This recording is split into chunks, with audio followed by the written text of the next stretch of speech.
Hey guys, this video is going to be about, and I'm so excited, is about preparing the candle, and what do you do when you buy them from a store, and where do you storage them. You can't just throw candles around your altar, you can't just throw it in a drawer.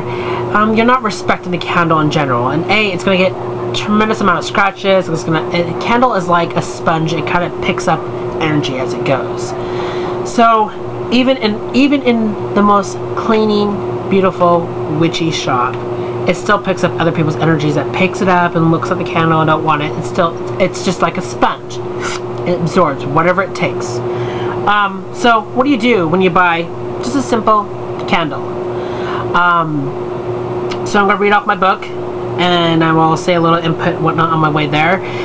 So sit back, relax, take notes. I love hearing people take notes. Take notes, record whatever you want off of me. I totally love it. But here we go. Preparing your candles.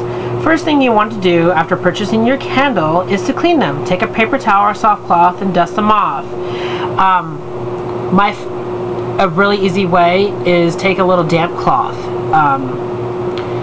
Sometimes it gets the dust off. Take a little bit of damp, not too dramatic, just damp, just wipe it off, make sure it's clean. And storing them is pretty awesome. You should store them right here. I want to continue, sorry. Then store your candles in a box or a drawer. It is preferably to separate your colors from one another so they don't bleed together. This has happened to me once and it sucked. When I went to one of my witchy shops, now it's closed. I'm so happy it's closed because it deserves to be closed, because they throw things at you and they just assume that you know what to do with herbs and oils and stuff. They assume that you know what to do. And they took my candles, and this is the time when I wasn't driving, I was taking public transportation. They took my candles, shoved it in the bag all together as one. I bought a white, a black, a red, a blue candle.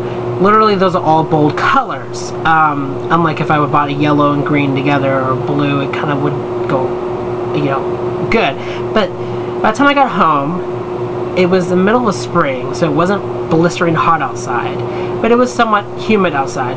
They have literally connected together, like completely like this. They were stuck together, so I ripped them off, and there was like, each one had its own little unique color next to it. So I burned those candles for whatever use. It was nothing magical.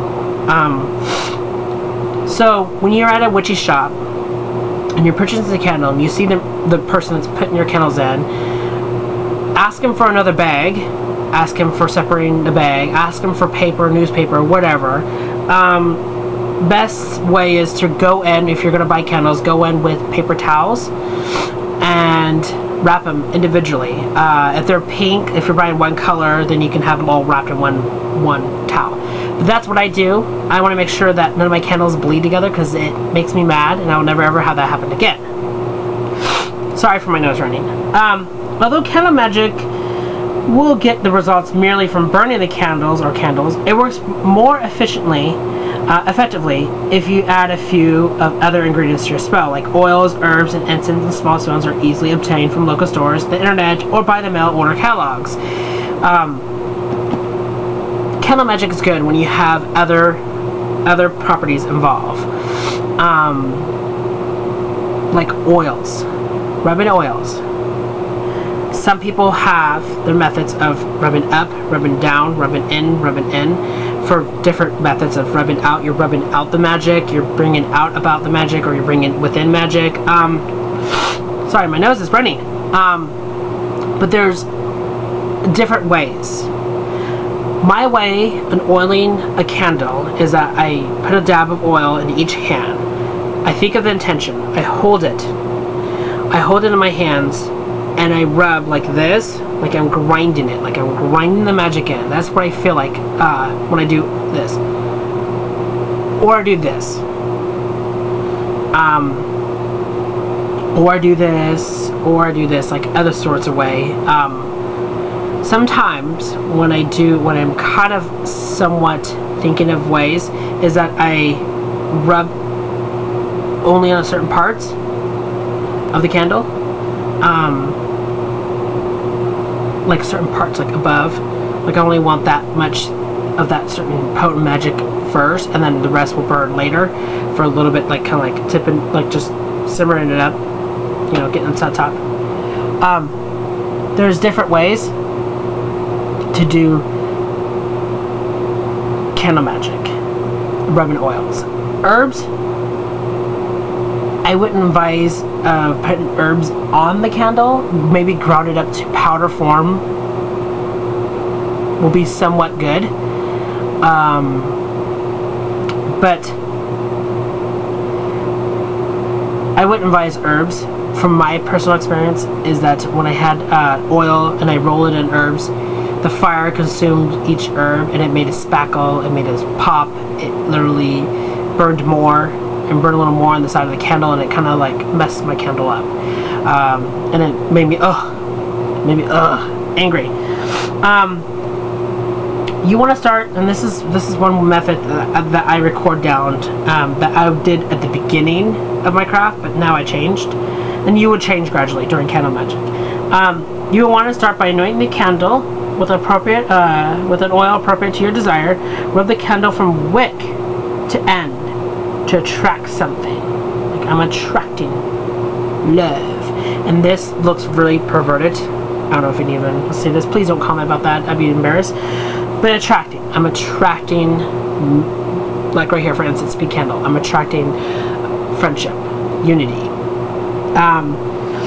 Concentrate or from the end to wick, to repel, to remove away, get away. Concentrating on the purpose you have in mind while doing this. Next, roll the and this is where it kind of gets loose what I said, but powder is perfect to do this because it goes with it. Next, roll the oil candle and appropriate crushed herbs, still thinking of your goal. A plate would be good.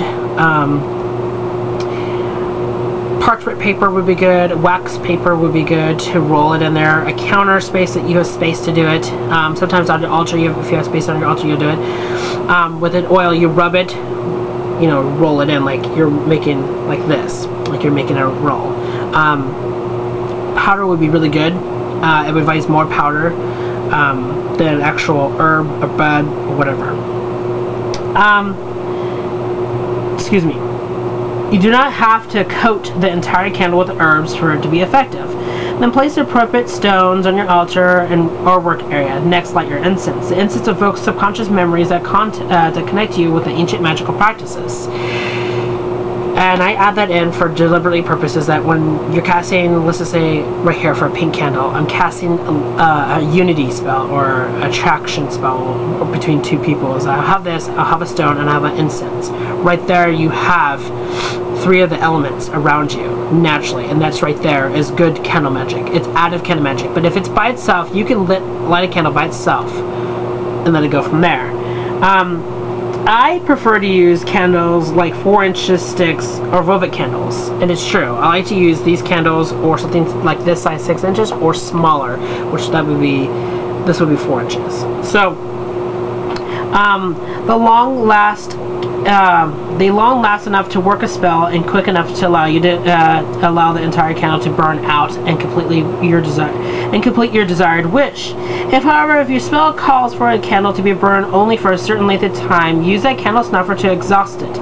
This seals the energy of the spell instead of dissipating it.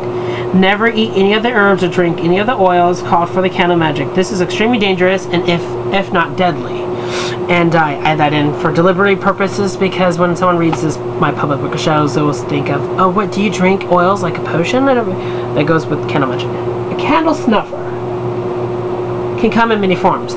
You see mine's like 3 years old, and look how much candle wax is, it's like grimy. And I know I cleaned it once before, and I can clean it again. It's really easy to clean. Is that I put it in boiling water in a pot that I can care less, and let it just burn it, and then I basically rinse it, dry it really quickly because it's brass. But you want to invest, if you're doing candle magic, you want to invest in candle snuffer. There is the really cheap, inexpensive way is to, and it's really not safe, is to lick your fingers, pinch it down. Blowing a candle during candle magic, and some believe, Some actually does blow the candle out. But in my belief is that blowing a candle out is disrespectful to the element of fire, and it's disrespectful to the spell. You pretty much dissipate the spell. You pretty much call it good. If you don't have time, like if you're doing a spell and you don't have 100% time for it, literally blows the energy away. You literally call it good. Some people believe that you can do it, some people can't. I'm one of those people that you can't do it. I like to respect the element of fire because you are working with the element of fire. Candle snuffing is awesome. Some that I read, they use the anthem to squash it out. You can use a cup upside down to squash it. But to be very safe and very, very efficient is candle snuffers. So safe. You want something that's kind of long so you don't go near too close, or if you want to get down to 7-8 candles, this gets down deeper so I don't have to worry about, you know, hurting myself or whatnot. It is safe. Just invest in these.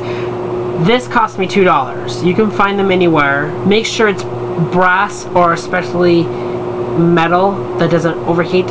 I seen one at the Dollar Tree and it was metal, but it felt like aluminum can metal. It felt like alumina, and in my thought and belief is alumina is really easy to melt, especially it being very thin and frail up here. It melts. So I tested out and I was just fear that it would melt, so I just threw it away. So I really invest in brass. I really like brass.